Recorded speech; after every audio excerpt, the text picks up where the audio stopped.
AX60 air compressor. It has different modes for your car, bike, balls, things like that, and it comes with a flashlight as well. So let's open this thing up. Got your user manual, the product here. This is what it looks like coming out of the box here. We'll go ahead and power it on.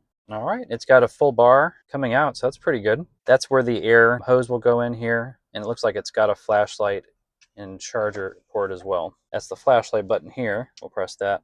So that turned that on. Not too powerful, but if you need something that you lost, say, from the tire, the air cap or something, you can grab that. In here we have the charging cord, the different nozzles here, the air hose, and then a carrying case here. So this is what's going to screw in to here.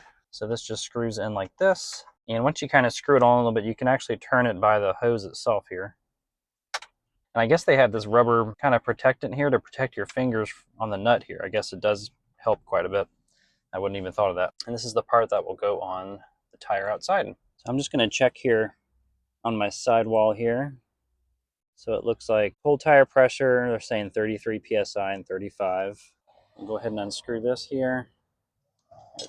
Whoop, and we just lost that. That's where that flashlight could come in handy if you're looking for it. So we got this connected here. We'll go ahead and turn this on. And then it says to go ahead and hold this to change. We want to change units to PSI here. So I want to hold this down for 2 seconds. That's kPa. There we go. That's PSI. So it's set at 36. It says it's 34 right now. That's perfectly fine. But I'll go ahead and turn it on. And it shuts off automatically when it reaches the pressure that it's supposed to be at. So let's go ahead and hold this down.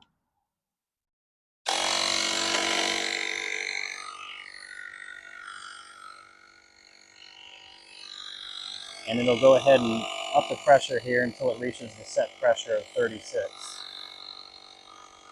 I'm going to put a link to this in the description as well, in case you want to pick this up, an Amazon link.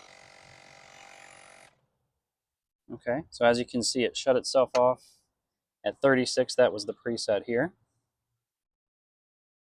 So we'll go ahead and take this off. And we'll go find our tire stem here. All right. I hope I don't forget that tire stem. It is under the car and I'm gonna have to just pull it forward. I mean, it was already at like 34, knocked it up 2 PSI. You can kind of see the battery drain down 1 notch. So, I mean, this hasn't been charged yet, so what can you expect really? But once you power it on here, you can use the minus and plus buttons to go ahead and set what PSI you want it at. And if you press that on like that, it goes through different modes. So that's motorcycle. You can see and it's going to be the standard PSI for it. It's in bar now. Let's go ahead, let's change it to PSI. We'll hold it down for long. Okay, so that's motorcycle. Press it again. That's a bike, basketball, or a ball, and then car. So this will kind of cycle through the different, if you just do a short press, that'll cycle through the standard PSI, default PSIs for these that you can use. Comes with these different nozzles here.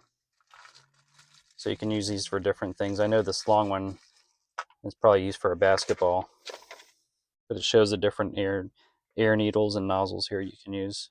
It's definitely something that is useful to have or keep in your car. You know, the tires are low, I would go to a gas station. I don't know if it's like Sheetz or Wawa. They have the free stations where you can just fill up your car tires. You see big lines though if it's suddenly cold for some reason.